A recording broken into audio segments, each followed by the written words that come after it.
También tenemos otro tema interesante que no puede faltar y para ello se encuentra con nosotros el doctor Miguel Valdés para conversar un poco sobre el síndrome de intestino irritable, doctor. Ah, el colon irritable, esa es tremenda. La gente Así que es. sufre eso, doctor, la pasa horrible. Bienvenido a Mujer, buenos días. Buenas, hola, ¿cómo están todos? Gusto de estar aquí nuevamente. Ya teníamos un par de meses que no pasábamos por acá. Totalmente, pero usted sabe que siempre es bienvenido. Sí, definitivamente este es un tema de suma importancia, pienso para su teleaudiencia, porque es una de las patologías más frecuentes que nosotros vemos en la consulta. Mayormente se ve en mujeres y es sumamente frecuente y es una patología que es bien incómoda, que altera bastante la calidad de vida de las personas que lo padecen. Y es importante que hablemos de este tema porque no se conoce muy bien qué es lo que lo causa. Es un tema importante, es un tema, se le llama síndrome intestino irritable, colon irritable, como también dijiste. Es un trastorno funcional del aparato gastrointestinal en donde hay diferentes síntomas. Generalmente lo categorizamos con unos criterios en cuanto a los síntomas que presenta el paciente. Tiene que tener ciertos tipos de síntomas para poder decir y definir que Doctor, clínicamente está presentando esto. ¿Puedo decir un comentario como para que usted empiece a desarrollar del común de la gente? Usted dice no sabe qué lo ocasiona, pero hay un Vox Populi y me gusta desmitificar estas cosas contra la ciencia, ¿no? Porque es importante. Yo he conocido amigos con esta patología y te dicen cosas como no cocines con picante porque tengo colon irritable, no cocines con muchas especias porque tengo colon irritable, no como comida étnica de otros países porque tengo colon irritable. ¿Qué opina de eso, doctor? Bueno, definitivamente la alimentación juega un rol importante en la exacerbación de los síntomas y muchas veces algunos estudios hablan de que también tiene que ver en la causa. No solamente el aspecto de la alimentación, sino también el aspecto de tu condición emocional, el estrés. Estos anteriormente, hace años atrás, se hablaba que este tipo de padecimientos eran trastornos psicosomáticos, ¿verdad? Que mucha gente, los médicos decían que la persona estaba inventando los síntomas, porque cuando tú haces estudios laboratorios en sangre, haces estudios radiológicos, haces estudios de tomografía, haces estudios endoscópicos, todas estas personas tienen todo esto normal, pero el paciente está enfermo, el paciente tiene síntomas, el paciente se siente mal. Entonces muchas veces, anteriormente los médicos decían que era algo que era psicológico, ¿verdad? Ahora se ha estudiado un poco más acerca del tema, ya se sabe un poquito más, tampoco que se sepa mucho, pero se sabe un poquito más acerca de esto. Y definitivamente sí es una enfermedad como tal, es un trastorno funcional, como dije, en donde tiene que haber muchos factores, ¿verdad? El factor de la alimentación es importante. Hablemos un poco de la dieta. Se dice que no es que la dieta o ciertos alimentos ocasionen el problema. Sin embargo, ciertos tipos de alimentos exacerban los síntomas cuando la persona padece este tipo de enfermedad. Por eso uno de los manejos que le damos en estos casos es cambiar ciertos hábitos de la alimentación. Hay unos alimentos que se le llama FODMAP, que son los oligosacáridos, disacáridos, monosacáridos, fermentables y polioles. Y hay una dieta que es baja en este tipo de alimentos, en donde se ha visto que los pacientes que siguen estos tipos de dieta mejoran muchísimo los síntomas. Sin embargo, son dietas muy restrictivas, muy difíciles de realizar por largos periodos de tiempo, por lo cual nosotros nos apoyamos mucho en nutricionistas que manejen muy bien estos temas gastrointestinales, porque no es fácil que el paciente que padece esto, llevar un tipo de dieta tan restrictiva para poder mejorar sus síntomas. Doctor, Sara, en estos casos, quiero hacer una pregunta, una cosita para que la gente, perdón Sara también, doctor, disculpe, para que la gente en la casa también sepa cuáles son los síntomas, qué dolencias tiene una persona que tiene, porque por ahí hay gente que tal vez no hizo su consulta y está acostumbrada a vivir de esa manera y no sabe que lo que tiene es colon irritable, por ejemplo, por decirlo de alguna manera. Como dice el doctor.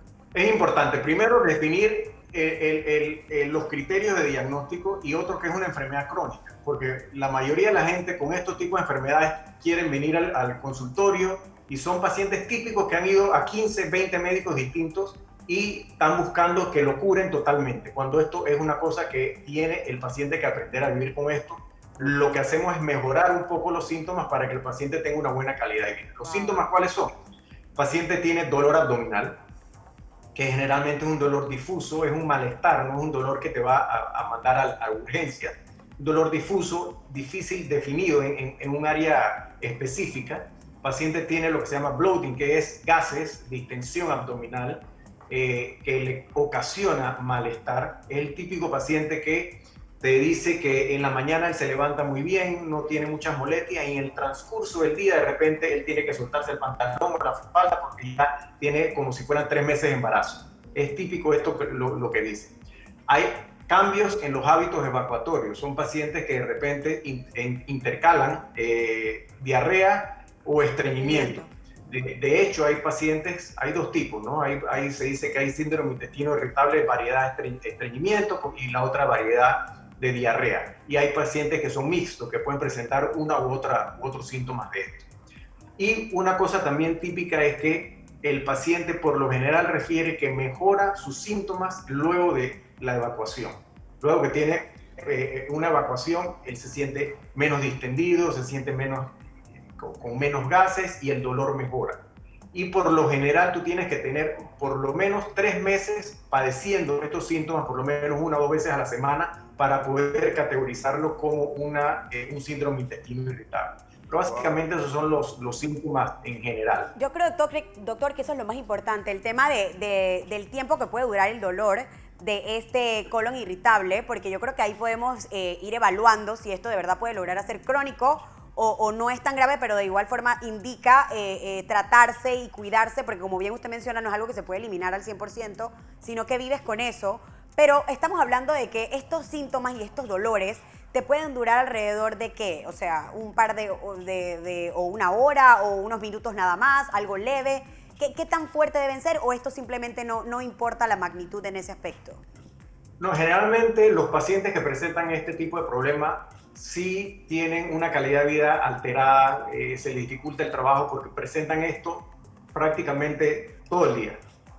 De diferentes grados, obviamente, no todo el día van a estar con un dolor muy fuerte, pero presenta esta incomodidad muchas veces por días, Y entonces es importante poder definir cuál es el síntoma que más le molesta para tratar, nosotros enfocarnos también a veces en qué tipo de tratamiento le vamos a dar. Doctor, otra cosa que quería mencionar que es bien importante para lo que es en la definición de estos casos es lo que es la microbiota. La microbiota generalmente es la flora intestinal que vive normalmente en nuestro intestino.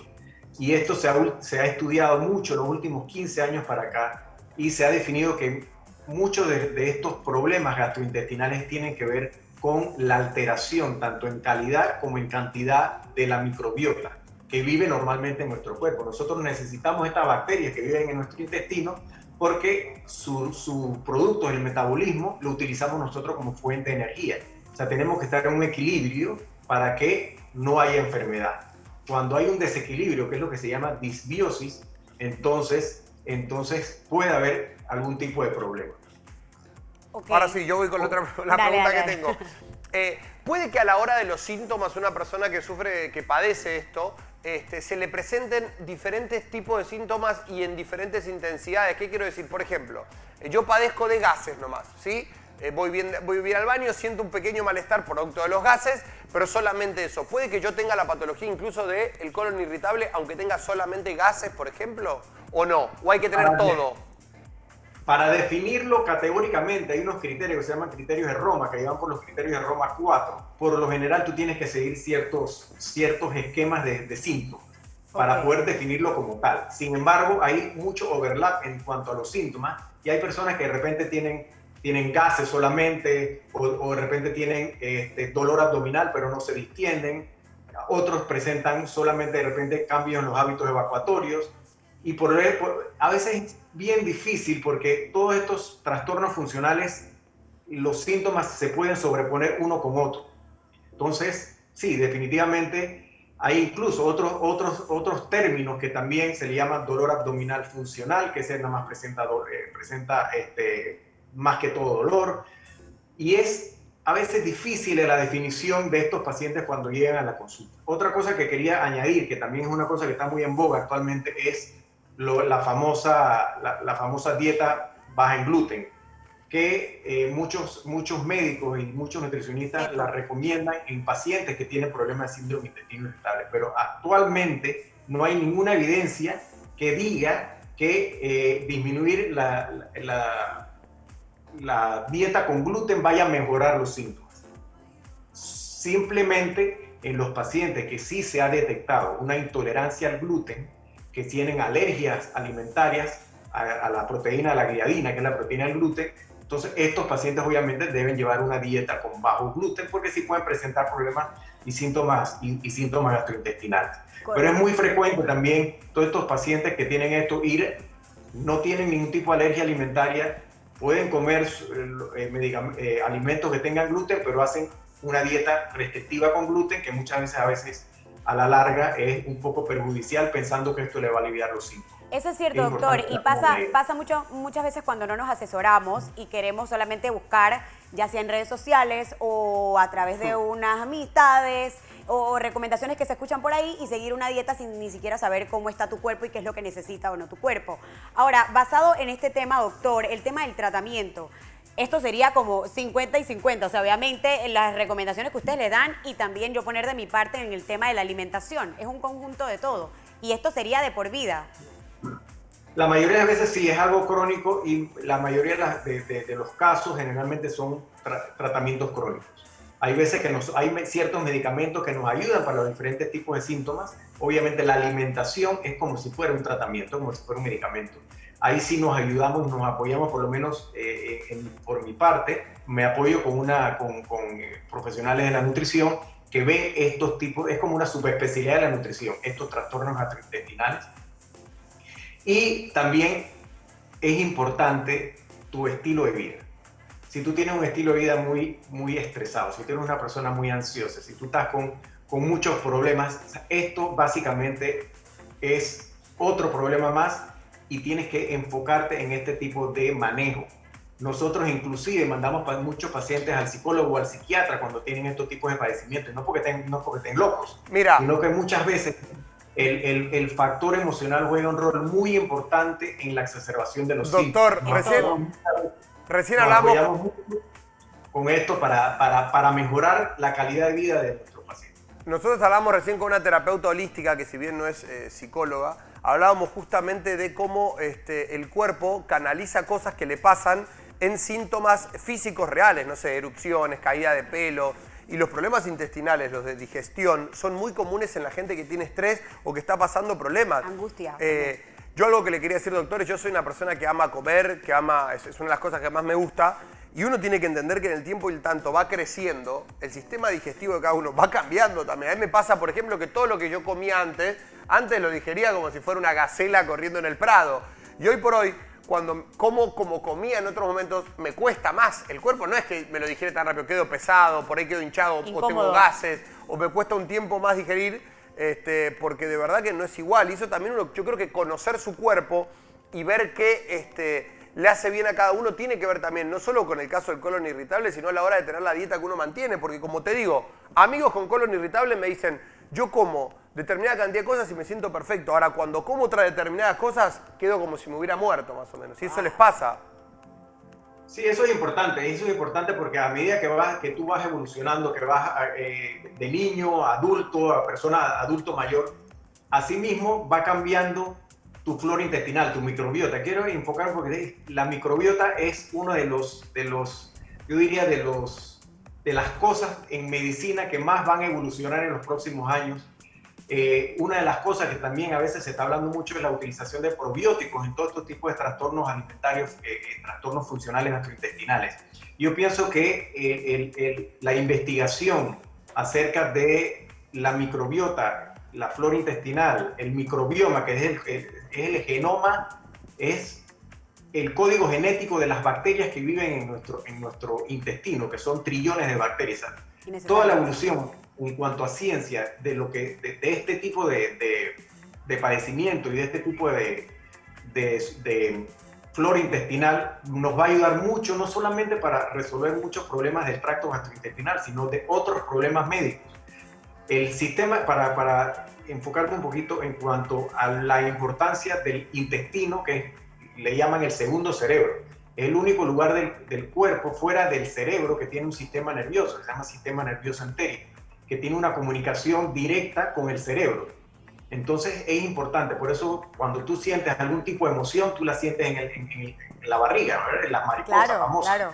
Es importante esta comunicación directa de nuestro intestino, de nuestras bacterias con el cerebro. Entonces hay un acúmulo de investigación que se está haciendo actualmente en cuanto a todos estos tipos de trastornos funcionales de nuestro cuerpo, que probablemente en los próximos años vamos a tener bastante ayuda y vamos a tener más conocimiento para poder brindar un mejor tratamiento a los pacientes. Doctor, nos hemos quedado sin tiempo, Sí. se nos fue el programa. Vamos a despedir incluso con usted aquí, agradeciéndole Por su este tiempo. tema. Me parece un gran tema porque de verdad que es algo que sufren muchos. Y lo que decía, el segundo cerebro es el intestino y eso justifica el por qué muchas de las cosas psicosomáticamente el ser humano las canaliza ahí abajo y siente tanta Exacto. molestia. Y saber cómo identificarlo en un momento dado, doctor. Buen tema, de verdad. Lo vamos Mil a gracias. llamar más pronto que tarde para seguir conversando de estos temas y otros relacionados.